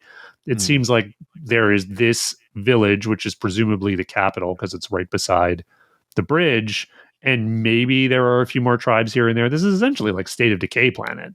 Because they do mention there was a war, and most of the planet was decimated by it. So I feel this is a very sparsely populated planet, and they're kept docile by the constant golden ages and all the riches. Now, that said, again, I don't mean to pick too much here because there's brilliant plotting going on. But from an economic standpoint, and I kind of can't believe I said those words as I'm talking about Doctor, but really, it doesn't make sense that they're rich just because there's jewels all over the place, right? Especially if they don't have any contact with other planets, which is pretty clear from this. So just because diamonds are super common here, well, that from simple laws of supply and demand, that means they're worthless. Doesn't mean you're rich. And the fact that they're lying around means they're worthless. So, which is exactly what Adams has realized by the time he writes that same plot in the Golgafrinchian context, right? Where the Golgafrinchians realize they are all immensely rich, and it takes an entire forest to buy a ship's peanut. Therefore, the only way to fix this from an economic standpoint is to burn down the forests. Yeah. Right. So that's Adams thinking this through. And here he's just sort of making jokes about economic miracles. It sort of feels very much like comment on all of the industrial action of the 70s, all of the strikes. Like the mines are actually empty and they shut down, but they just sort of, turn up with massive amounts of jewels, and they're automated and. Well, that part went over my head. Right. The mining. The fact that they actually show like a British mine of the 70s, like that's right. That's they actually get into a mine lift. Yes. So it's a real mine lift. There's a few real things here. There's that. There's the power station, which doubles as an engine room. The captain's engine room is a real power station that they shot somewhere. The mine lift is giving very green death. We saw that, right. That use of Britain's abandoned mines, which were getting increasingly abandoned as he was writing this. So it's almost an interesting historical piece from that perspective. But okay, just to close the loop on everything that I saw that was Star Wars-ish, we talked about the life force. We talked about how the guards are a bit stormtrooper-ish, although they're sort of like a cross. But they're like if someone had seen one picture of Darth Vader and one picture of stormtroopers and sort of decided to merge them into a very cheap costume. That's kind of what you'd get with the guards. Yeah, I see that. And they're always missing, just like stormtroopers. The air car looks very, very much like a land speeder. Very much. Yes. Very much. Oh, stealing cars? I forgot to mention that's a Douglas Adams plot point from Hitchhiker's Guide. Like, that's what Zaphod and Ford do at the restaurant at the end of the universe. They steal, the rock stars ship disaster area. He steals their car. Adams likes stealing cars. I think, if there were any unsolved crimes in the 1970s of car theft in the center of London, maybe he was doing some research. But yeah, I thought that was fabulous. I loved the air car stuff and the fact that they're just sort of having random conversations about Isaac Newton, which is to my point when we were talking about the Unquiet Dead and Charles Dickens, the way that this was the way the classic series used to do it. Right. For the most part, it would be like, it was just the Doctor boasting about having met Isaac Newton. Yeah, totally. And this is, I feel like this is very much rule number one. Yeah. Like he's just dropping historical figure names and taking credit for whatever they did. Yeah. Okay, Doctor. Especially as he says that he dropped apples on Newton's head and then Newton was just like, get out of my tree, right. Which is a great joke. Doubt it actually happened. So definitely rule number one there. But yeah, that's my Star Wars list, and I don't think the planet-sized nature of the plot, the Death Star-ness that many people have pointed out with Zanuck, I think that's just the size of Adams's brain. Like he was always trying to connect things to a planetary scale, as he does so often in Hitchhikers. So at the human scale, I want to circle back to something we teased a bit in the feedback loop. There's a point here where Romana kills a guy. Or at least it's strongly implied she does. Now, do the guards' guns have stun settings? That's never really clear. Generally, it seems like they don't. The Mentiad that gets killed, I don't think comes back. But there's a point where the Mentiads, they're getting shot at, the Mentiads no longer have their powers. So Romana is the one who grabs the gun and shoots a guard. And she's pretty casual about it. I don't know. What did you think of that? Do you think they tried to make it imply that it was she was just stunning him, or is this just kind of how you did action?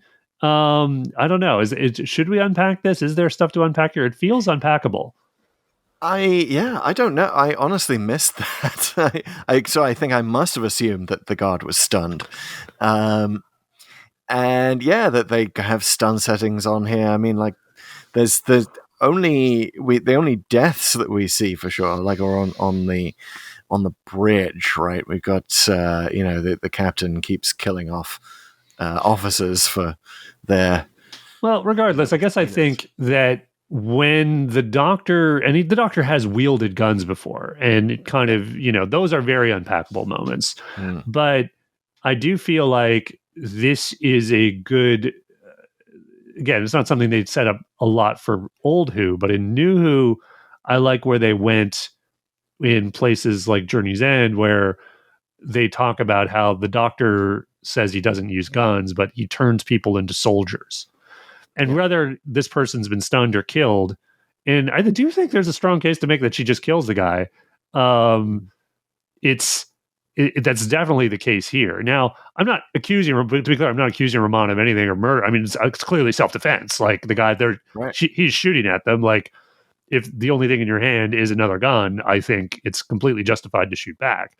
But it is, there's no question that is a serious and often traumatizing thing for people. And here she just kind of does it. And it's like, all right, boom, killed the guard and we're off. There have definitely been videos made pointing out that the new series' attitude to guns is the thing that Doctor never handles or never encounters or is never around. That he doesn't kill people or his companions don't kill people. That is refuted so many times in the old series. Like it's all over the place, and it's definitely, I think, of a piece with that Star Wars-ness of the way that stormtroopers are just. What happens to stormtroopers after they get shot by our heroes? Are they dead? Are they stunned? We don't even know. You don't even care. Like, as long as there's no blood on the screen, it's not even really an issue. Yeah, no, it's true. And certainly the guards here, I mean, the similar to stormtroopers is all over the place. not just in their accuracy, but they're nameless and faceless. Like you kind of wonder how they're even seeing out of those helmets. You can't even see who they are. And their stupidity, which is repeated. And there's that repeated thing, which I'm not sure if this was necessary, like using quote unquote jelly babies or using sweets to throw on the land speeder on the air car. The guard gets distracted both times. Now, I do want to throw in a nitpick here because the Doctor says he's carrying jelly babies. And there is a scene where, we see the sort of the greed and the venality of the people of Zanuck, where he offers a jelly baby, and this guy takes like 3 or 4 of them. Right. It's actually Romana, which again, one of the funnier jokes. Where did you get those? She said, "Same place you do, your pocket." Now, when they're doing the gag with the guard twice, both times, what they're not using is jelly babies, but licorice all sorts. One of my favorite candies to one of my least favorite candies. Dude, and you thought my missing the randomizer number was a scandal? How are we even talking about that? Yes. Licorice all sorts. Never present a licorice all sorts to someone and say it's a jelly baby. My goodness. I think they do appear to be maybe that's the joke. Maybe it's another one of these subtle Adams jokes that because Romana has been rather free with the Doctor's pockets and stolen the jelly babies, that he has to resort now to his emergency backup pocket, which only has licorice all sorts in, which might be a joke of how they were sort of kind of seen as being very low on the candy totem pole. Yeah.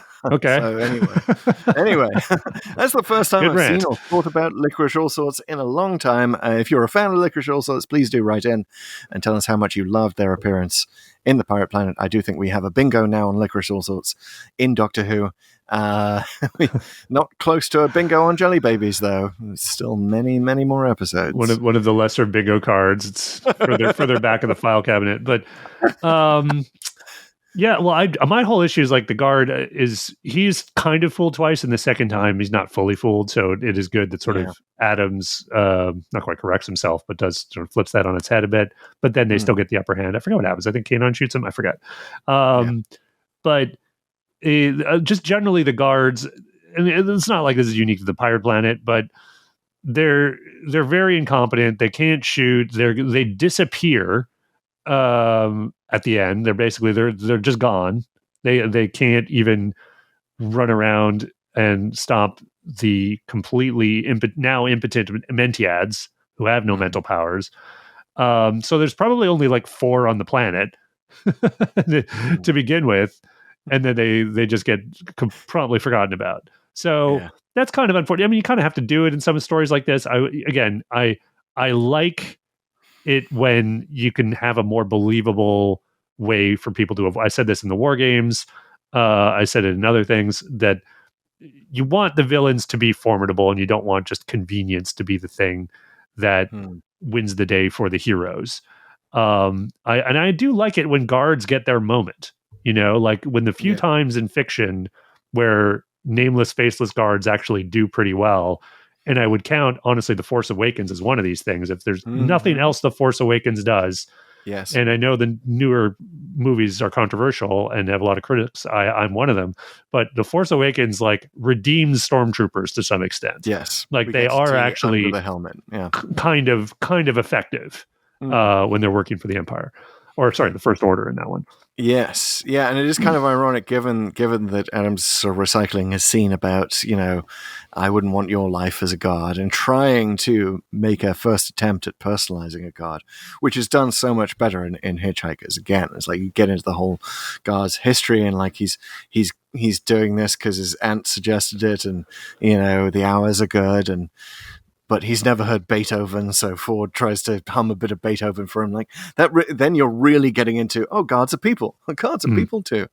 Let's focus on this one guy who's just going to throw you out of an airlock and bellows resistance is useless. I love that idea, but he doesn't fully flesh it out, which again, maybe 6 or 7 episodes would have given him the room to do so. Yeah. Though I will say I would not have liked to see. Well, I don't know. I mean, it's basically if I have a problem with any of the episodes, it's only the last part of episode 4, right? Which unfortunately is the end. So once the TARDIS and Zanuck smash into each other again, and they're both in a sorry state after that, that's kind of the end, even though it's not. Because again, like you want to see the captain's plan, sort of figure out he just gets killed. And then the final triumph is just, God, I don't even remember the character's name. The other guy, right? He shoots, someone shoots, can't remember who does it. Someone shoots Xanxia, and then she just disappears. And then essentially the Doctor speaks what happens. Like he explains what they're going to do, and they kind of do it.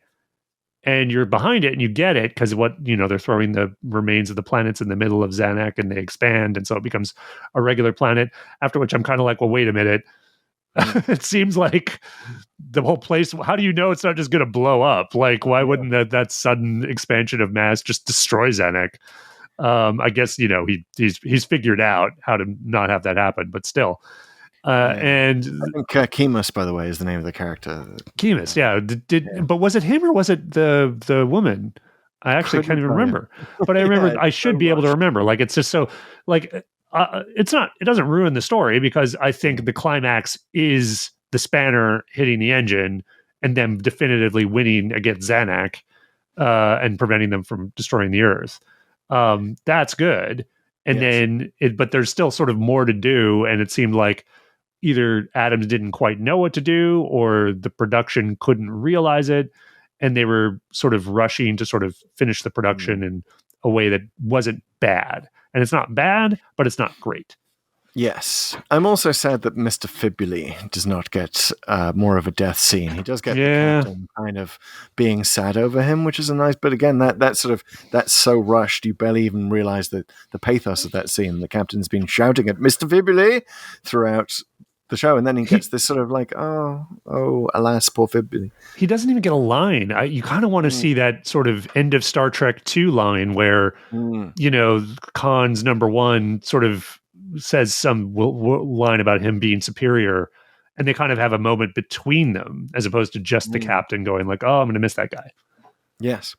Yeah, and it's so sad because Mr. Fibuli was definitely my favorite character. I think that he's so good. Above all others, kind of makes this is sort of what Adams is going for. That sort of he's serious, but he's comedy. He's on a pirate ship, but he also kind of feels like Jeeves. He's got the very sort of butler-like quality where he's kind of looking down his nose at the captain while being obsequious to him at the same time. It's a wonderful, wonderful combination. And big shout out to Andrew Robertson, who played Mr. Fibuli. He just really nails that character and also manages to look very 70s at the same time. He's got like this afro going on. He's got those cool shades that everyone was wearing, the, what do you call them? The things that they're like shades, but like they're also glasses, and like everyone in the 70s was like, oh, wow. Yeah. Transitions. So it's got that feel to it. It felt very much like it gave me vibes of like a Superman 1970s comic with a lot of the characters like him and the other officers, the way that they're dressed, the way that they look. But yeah, Mr. Fibuli is wonderful and gives the captain something about. I think the captain would be 1,000 times more annoying if it was just him. But their double act is just great. Yeah, it's excellent. I will say most of the pirate stuff, I feel like for as much as I like some of the realizations, like the idea of the polyphase Avatron, if not the execution, the captain, the cybernetic eye patch is pretty fun. Mr. Fibuli, obviously a bit of almost like the Smee character from Captain Hook, right? So all of this works, but for some reason, it like the whole thing just doesn't really feel like a pirate story, right? I know it has pirate in the title, and I get the implication of this planet's kind of a pirate ship in a sense, but it's it's not really like swashbuckling. It's not really like on the high seas, etc. There isn't that feel to it. It is a nice canvas, or rather it's a nice theme to the painting that they're doing here, and adds a great deal of color. But I honestly wouldn't count this as a pirate story. It's just kind of a pirate colored sci-fi story. I do want to give a shout out, since we're talking about the art of things, that little city model Oh, yeah. Really loved it. Like top-notch model work there. You know, love the sort of the fact that they're sort of almost not making it try to look like a miniature. It's just weird and alien. And you know, you can tell it has lots of hovels and windows in this very alien-looking city. Really like that. I do, you know, to your point about not being parody. Like as soon as it dawned on me, and I didn't know this before watching it, that it was like the entire planet is the pirate ship. I'm like, oh my God, that has such potential. And that was where I was like, oh God, you kind of wanted this to be an idea saved for New Who, because wow, what could effects do today with a pirate ship the size of a planet? Well, just think about some of the things you could do today and realize, like you could show, certainly when they're materializing at the end around Earth, you could kind of show that. You could show people on Earth looking up and seeing the sky sort of starting to change, but not fully changing. You'd probably have to do this through flashback, but you could show what it's like for a planet to have it suddenly materialized around another planet. So from the perspective of the planet being ransacked, and suddenly everything goes dark, and then you might see just massive mining, like augers and stuff like that just immediately just start burrowing into the planet, and there's people panicking and screaming, and you know, a little not incredibly horrific, but like getting a sense of that horror of what happens in that instant you're suddenly targeted by Zanuck. That would be really cool. And it would be very much like the scenes in Hitchhiker's Guide where you know, the Vogons arrive, and everyone on Earth suddenly has to deal with them all at the same time. And you could even, you know, you throw in, if you ever do this as a modern version, you could always just cut to a random guy in a pub in his dressing gown going, "This must be a Thursday. I never could get the hang of Thursdays." And just make the references there.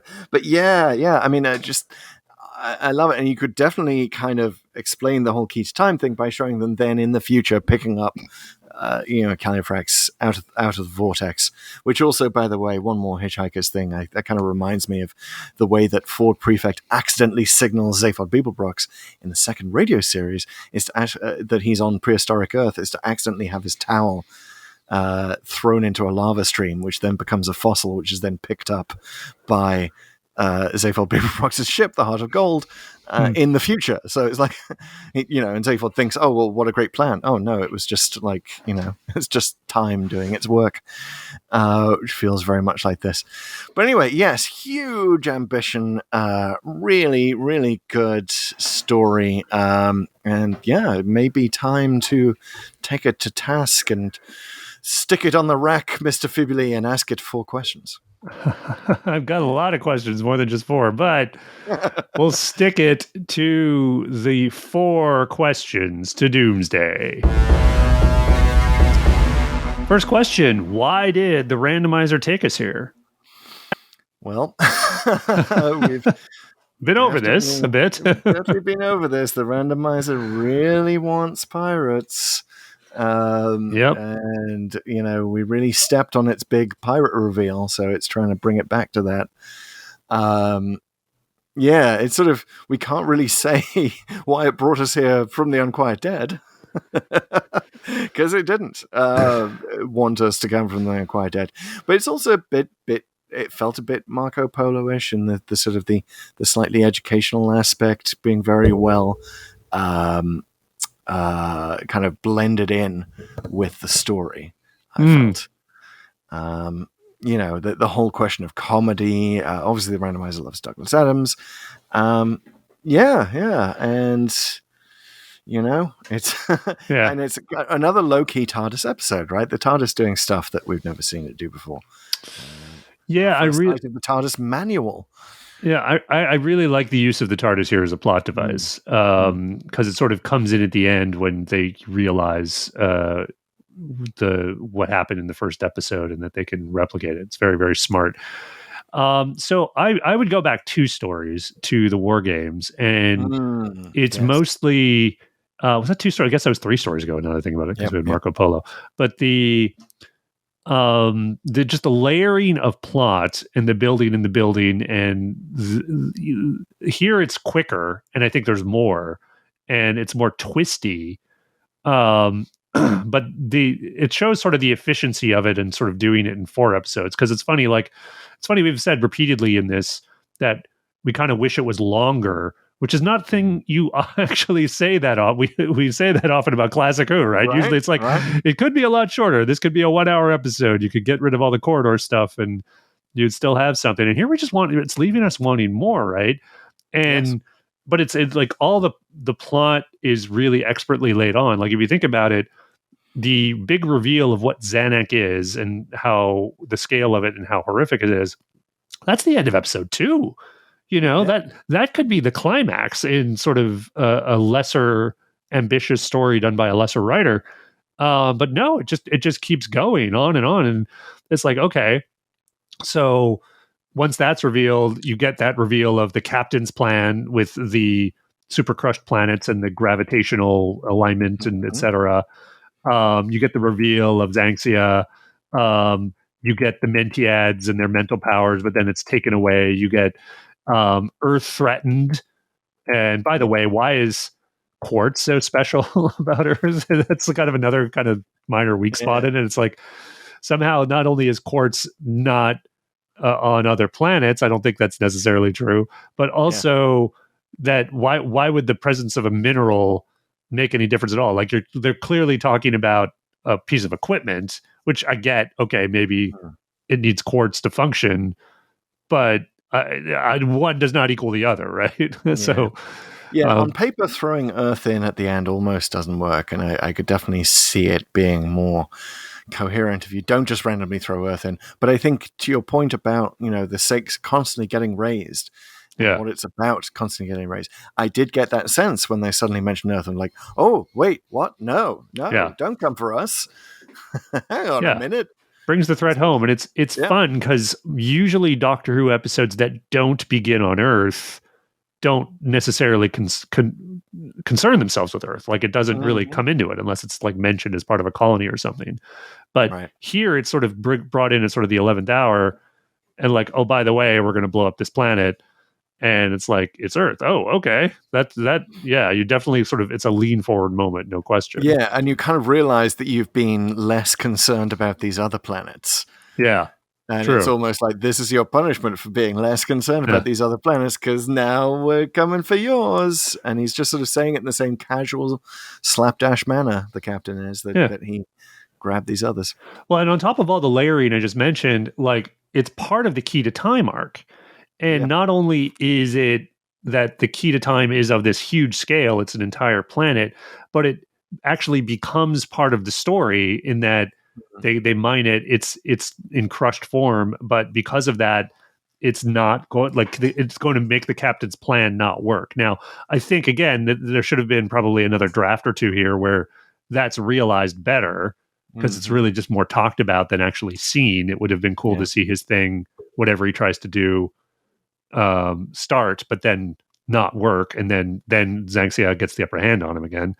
But unfortunately, they just sort of had it peter out. But yeah, again, I see that sort of both the War Games and the Pirate Planet doing these really ambitious, high scale, and twisty plots, and neither one being quite the right length.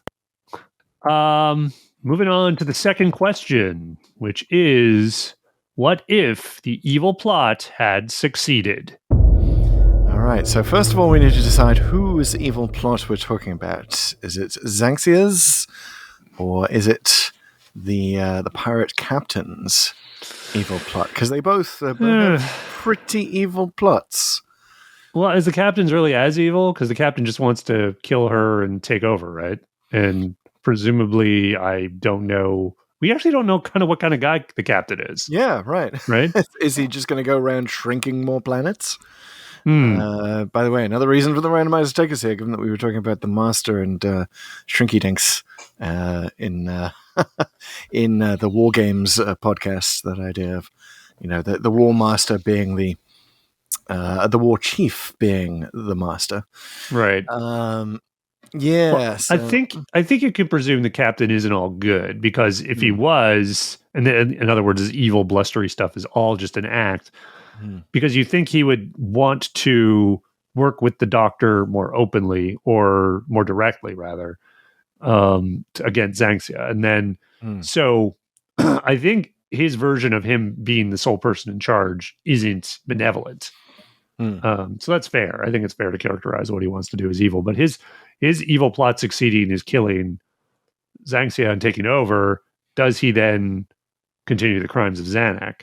Right, yeah. What is his Probably. personal motivation? Yeah, that you've actually uncovered a problem with a weakness in his character. Is that all we do is we see him, gobbling down planets, which turns out to be not his idea. Yeah. Yeah. So if it's Zangxia's evil plot, then presumably the TARDIS maneuver at the end doesn't work. Right. And they actually get killed or crushed in the TARDIS. Yeah, and then Zanuck materializes around Earth. Yep. And Earth's in big trouble. Yeah. Earth's gone. And basically Zangxia is going to have to keep doing this with planet after planet, right? Just to stay alive. And even the Doctor even says, what's next, suns? And I think at some point, maybe that happens. And, they expand Zanuck or discard Zanuck and adopt a Dyson sphere. Wow. And use that to start wiping out star systems. That would certainly give them massive amounts of energy. But eventually, you'd think, and we've sort of been noting this in the evil plot questions ever since the War Games, eventually the Time Lords might notice. Yeah. And they might wonder if intervention is required at this point because of the scale of it. And I think in this case, they would. Like, especially if you're destroying entire suns and one after another in a quest to get enough energy to permanently keep someone alive and so she can recreate herself. That sounds like the kind of things Time Lords are, one, experts in, and two, don't really like other people doing. Yeah, I mean, as hard as you want to advocate against a sort of placating an evil character like Zangxia, the Time Lords could easily get past this by giving her a set of regenerations, right? They could. Yeah, right. They could fix it. And it's interesting the Doctor does throw in that line of like, oh no, take it from someone who, knows about regeneration. This is not how you do it. But maybe a deal, an accommodation could be worked out where she just sticks to her own planet of Zanuck and agrees not to.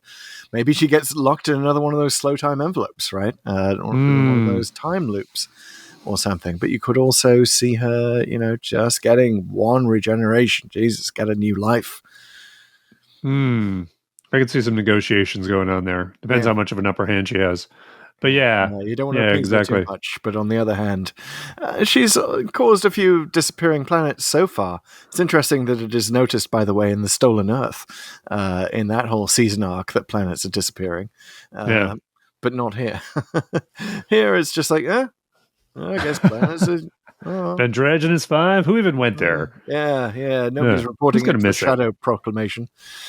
Well, I like that the boring dead planets get simpler names in New Who, like Clom instead of Calufrax. Yeah, Calufrax is a pretty unforgettable name. You'd think you'd notice if that was missing. By the way, this is definitely more proof that it's really Idris. It's really the TARDIS who is directing the Doctor towards these moments. Because like the chances of him, the chance of him arriving at just the exact moment that Calufrax gets sucked in to Zanuck are so mind-bogglingly huge, to use a Douglas Adams line. The odds against that are so mind-bogglingly huge. Either you get an improbability drive involved, or you say that the TARDIS was taking the Doctor where and exactly when he needed to go. Yeah, well, it's funny you say that. In the novelization, there is a hint of Idris. I think it was written after The Doctor's Wife premiered, so I'd have to check the date on it. But there is a bit where the TARDIS sets a key setting to ensure the Doctor is safely. Anyway, I already spoiled the thing. So, but a key setting is done by itself, shall we say? Love it. Love that subtle suggestion. The Doctor's Wife is still active and not just a story on its own in a pocket universe. It actually does change the whole canon. So if this is more evidence for that, I'm all in favor. Anyway, for the evil plot succeeding, sad times for Earth, the universe, and the Doctor, unfortunately. And the Doctor, who wouldn't get to regenerate, and Romana wouldn't get to regenerate. Yeah. Or go through any of the 5 regenerations that she goes through in Destiny of the Daleks. She really likes to squander those. Okay. Yeah, really. There is someone else somewhere in this episode who we do not see on screen, but we need to find out where she is and what effect she has on the story. The next question, of course, is where is the Clara Splinter? Excellent question. Yeah, Clara Oswald, as everyone remembers, splintered in time at the end of the name of the Doctor throughout the Doctor's timeline. She is somewhere in the background in every Doctor Who story, doing something. What is she doing in the Pirate Planet? The only thing I can come up with for this is that she is wandering among the people of Zanuck with a picture of the Doctor saying, if you see this guy, do not talk to him. Do not engage. He is crazy. He thinks that there are other worlds, like he's a total heretic. Maybe she's just let the guards deal. Yeah, just let the guards deal with them. Don't even stress. Maybe she's the one who's putting licorice all sorts in the pockets of the Doctor as well, instead of jelly babies, just because. Oh, she gets a bag of licorice all sorts by mistake and swaps it with the Doctor's jelly babies while she's about, panning him to the people of Zanuck. See, I figured she was on Zanuck as well. She's one of the people, but she's a Mentiad. So as a Mentiad, she is advocating for them to basically lie low. Like she's like, no, guys, I know we have these amazing mental powers and we can kind of do whatever we want, but we really shouldn't do anything until we know for sure what we're doing and what we're about. So we're going to lie low. We're going to wait and meditate and have, meetings and endless discussion about what our purpose is, but we're not actually going to do anything. Yes, she gets them in a political dispute within themselves. Just so that they're not really interfering in any great way. Maybe she's also big into caves. She loves caves, so let's hang out in a cave. She loves caves. She's doing a marksmanship academy for the guards, so that they don't hit the Doctor or Romana at any point. Always shoot 2 feet to the left of the target. That's what I want you to remember from my academy. She's got a lot of little things to do on Zanuck. I think she can run around a lot and, give us the curious story that we see on screen. Okay, filled in. Nice work, Clara. Filling in those plot holes. All right, moving on to the final question, the ultimate question, the only question that matters for the Pirate Planet. What is the meaning of life, the universe, and everything? No, sorry, that's different ultimate question. No, it actually happens to be, what did we think of this story? The Pull to Open rating system, of course, has 5 ratings. They are the Dalek, which we give to a good episode of Doctor Who. The Ogron, which we give to a not-so-good episode of Doctor Who. The Professor Hater, which we give to a not-so-great episode, but you know what? At least they tried something. At least we learned something. The Viscount Banger, reserved for the best of the best.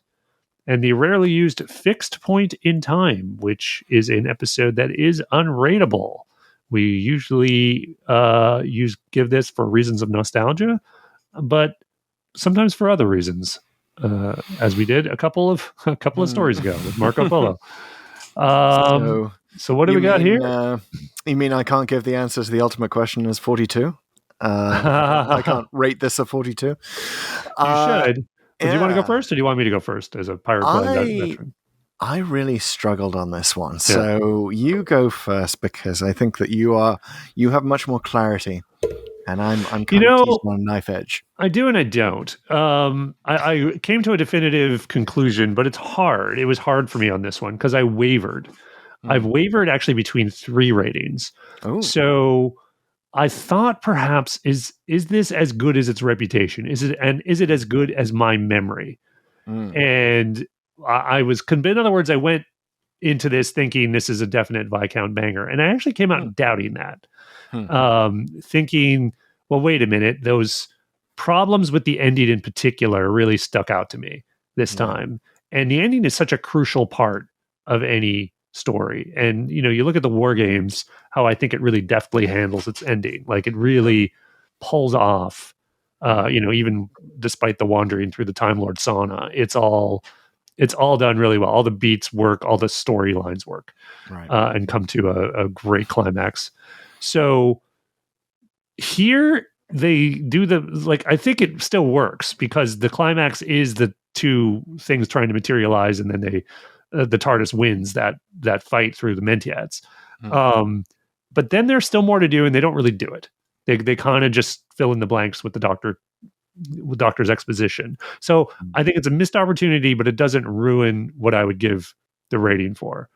All that said, all this hand wringing also had me for a moment thinking, is this a fixed point in time? Can I judge this? Like I almost came out and did it. And it was like, I again, not in a, again, when we conceive the rating, I think it's more like, oh, yeah, this is probably bad, but I can't rate it bad. But I actually thought about, is this the opposite? This is amazing, but I don't know if I can bring myself to rate it that way with all this complexity. So I'm almost convincing myself to do it here in the moment, but no.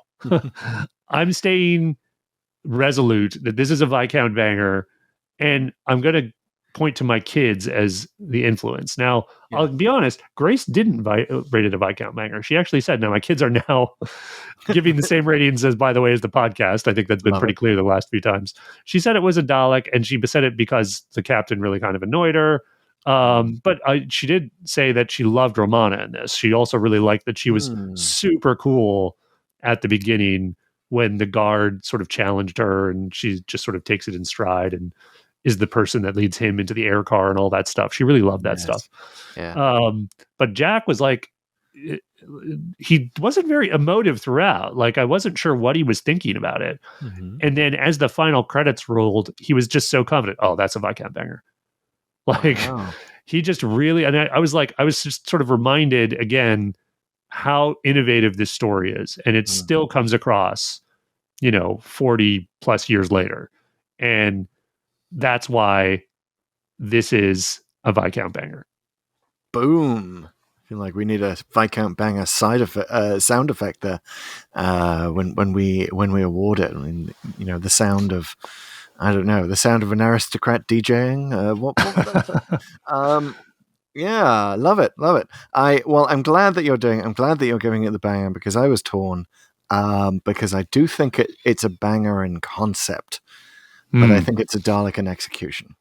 Got it. Which is not like it's not a Professor Hater in execution or Nogren in execution. I think it's just that there are some problems. There are also some problems on a script level. He was just sort of trying to be too clever. Reaching for the skies, and I get it. I like what he did. I like all the reasons for it. But I think it's just about falls on the Dalek side, given the actual execution, and yes, given the rushed nature of the ending. So I feel comfortable in that because I think that split decision kind of is where I'm at. Yeah. So, if we're doing a banger Dalek hybrid between us, I'm very happy with that outcome. Yeah, and I see it. I almost had a 3-way. I like to be more like definitive and basically say like, okay, this is what it is, and I don't have as many of the splits. No, I'm sticking with it. But yeah, we got 3 parts banger, 1 part Dalek, I think, between the 2 of us, and that sounds about right for this one. So yeah, it's a captain banger. Yeah, absolutely. Okay, well, despite the sorry state of our TARDIS after all that plot twisting, we're gonna just go right back in, get it going. We're gonna start our randomizer engines and find out where we're going next. That's right. And we're going to open the manual of the pull to open randomizer, which is actually a giant book on a on a lectern. And by the way, do love that. I love that the Doctor rips a page out. I do love that they do reference it later in New Who, where the Doctor said that he threw the manual into the heart of a sun because he disagreed with it. So clearly he's not just settled with, ripping pages out of it one at a time. But yes, the manual for our randomizer is in 2 sections. Part 1, in which we explain the Codex, which is our spreadsheet of all of the stories of Doctor Who in sequential order. Pete, you have that Codex in front of you. Yep. You know how to read it. You are Okay. Mr. Bibuli. If you would give me a reading, sir, on the number of stories that we have left. That would be 217. 217, fantastic. And then that's what I do with that. What I do with that number is I plug it into the executor, played by random.org, which is not fake randomness like a lot of your basic algorithmic based randomness. No, this is true randomness based on atmospheric noise and also whether or not the Earth has been compressed and whether we have any a robot parrot zooming around the atmosphere might also skew the number. So that said, I've completely forgotten the number, but I'm going to plug it into random.org anyway. 218? 217, sir. 17. Oh my goodness, I'm a week behind. All right. You see, we're both disagreeing with the manual here and being annoyed by it and throwing it into the heart of a star. Ripping pages out as we go. Okay, so we have in random.org the executor has a minimum of 1, a maximum of 217, and we like to give it challenges. That we do. Pete, in full awareness that your challenge is going to be cursed by the curse of the black spot, what would you like the randomizer to do? Oh, good question. Okay, so this was obviously a lot of things, but it was a very funny episode of Doctor Who, as I said at the outset. It's a lot of comedy, well balanced out by the scale and the seriousness of and the implications of that scale. Let's get something serious as a palate cleanser. What is a serious Doctor Who episode, randomizer? Show us a good example of Doctor Who seriousness. Getting serious with it. It is funny because the most comedic episodes of stories in Doctor Who history, like we've already visited a lot. Like you often think of the gunfighters being something that was mentioned as being attempting to be comedic. Pirate Planet often mentioned in that same breath. And we're kind of running out. We're almost on a comedy bingo card. Yeah. But, except that all of New Who is a bit comedy-ish, right? So, I'm going to say let's triple Yahtzee this. Or it's not even really triple Yahtzee. We'd have to go to either the Curse of the Black Spot or the Space Pirates to continue our pirate bingo. But perhaps there are other pirate connections. Perhaps you could be really loosey-goosey about it and say, for example, Madame Kevorkian looks like a pirate because she's got that thing that looks like an eye patch. Like there's that's true. Subtle pirate references. So I'm going to say, oh, almighty randomizer. Deep thought. Please take us to. You are so wise and mighty, and you wished us to go to another pirate story, and we stepped on your plan. Take us to whichever pirate or pirate-based or pirate-adjacent story you would wish us to see, and we will definitely go there. More pirates, okay. Yar. A little on the nose, but let's do it. A little hacked off the nose, and a little left of the nose in the eye patch. Yes, all right, give me the countdown. I'll find out where we're going next. Here we go. Happening in 4, 3, 2, 1. Jump, Mr. Fibuli, jump! Jump instantly! It's 55, sir, 55! 55. Looking at the correct column, we are at the Ark in Space. Wow! Sticking with Baker. Tom Baker, you betcha. Baker, you know what? It's funny because I was thinking about the scene at the end of Hitch Hikers, the TV show, where they arrive on the Golgafrinchen Arc. Okay. An arc in space. And That's true, yeah. And Ford and Arthur are wandering around these sarcophagi that look almost exactly like the ones in Ark in Space, where the Doctor does his great, speech, right? Yes. Yeah.